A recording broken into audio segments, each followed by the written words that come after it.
it a flower? It's everyday learning. He's teaching us a lot. Is it tasty? It's the best decision that I think we could have made for our family. Meet Rachel and Timothy Dean, new parents, and their entry card to the Parents Club, 3-month-old Jackson Dean. They're among the growing number of new parents, and in particular, parents of color, who are on the front lines of an old form of nourishment for babies, breastfeeding. There you go.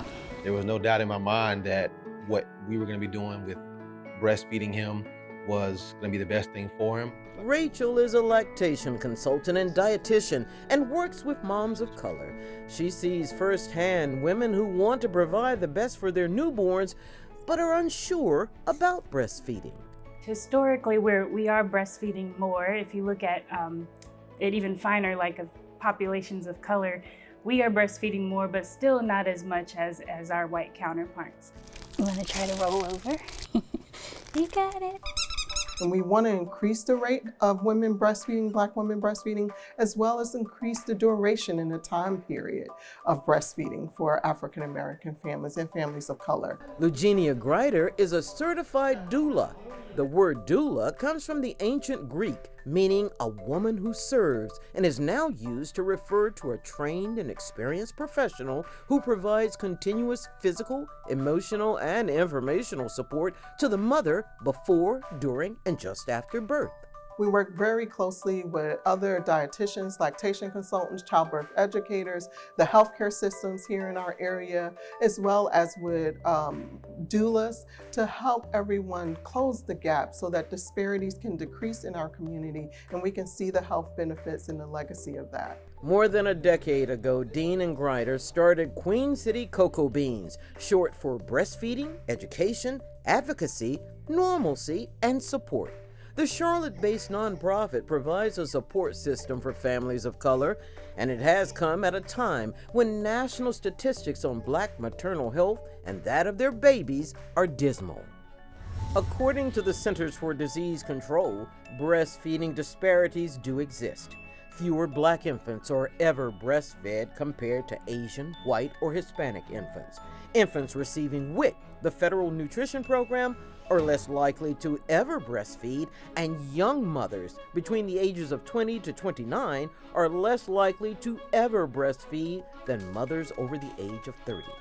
The U.S. Dietary Guidelines for Americans, along with the American Academy of Pediatrics and the World Health Organization, all recommend that infants be exclusively breastfed for about the first 6 months of life, with continued breastfeeding while introducing appropriate complementary foods for 1 year or longer. Although most infants receive some breast milk, most are not exclusively breastfeeding or continuing to breastfeed for as long as recommended. Queen City Cocoa Beans points out 2 important points. Families can save more than $2,000 a year by not buying formula, and they say breast milk is designed for the baby and it's gentler on the infant system compared to another animal's milk. We know those statistics are there, and we know that those statistics, if they are increased, can change the health statistics across the board for women of color, for family and children of color, decrease in diabetes, breast cancer, and a numerous amount of other things like asthma that attack the African American community. I knew I wanted to try to breastfeed. My mother breastfed me 6 months, and I knew about the health benefits of being able to breastfeed my child. This savvy attorney learned of Queen City Cocoa Beans while in the hospital. It led her to become a board member and to encourage other women and their partners to consider the health of their child first. They were able to be a huge source of support for not just myself, but my husband, who would be there on the front lines with me. So we have our breastfeeding support group for the birthing person or the mom, and then we also have Daddy Beans for the father that is a part of that breastfeeding family. Yeah. And for a new dad like Timothy Dean, information and a dad support system can make the difference for one who has questions. There's no fear at all, but there's no shame in having questions either. I had some questions for my wife and about how the process works and what it took to really feed him and give him the nutrients, the daily nutrients that he needs. And it's okay to ask questions as a man, and there's plenty of resources out there.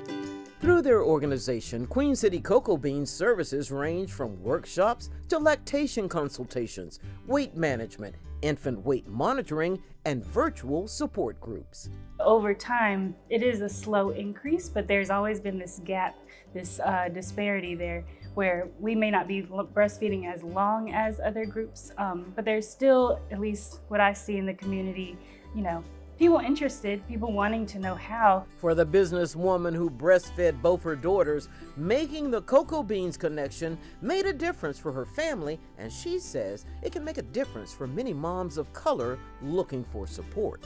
Being able to look to other people who have maybe hit a wall at different points along that process, but could tell me how they overcame it, I think that really helped in keeping me on the road and continuing to pursue the goal set. Their next goal, increase the number of women of color who are lactation consultants. They're collaborating with Johnson C. Smith University and Novant Health to develop a pathway, making it the first historically black college and university to have this type of program. In turn, JCSU is working with North Carolina A&T University to develop a program there. As for the next generation of healthy babies, among them will be Jackson Dean, who seems to be quite comfortable with his parents' decision on the best pathway for his nutrition and health. For Carolina Impact, I'm B. Thompson. Thanks for watching, and if you don't want to miss any more great regional stories, please subscribe to our PBS Charlotte YouTube channel.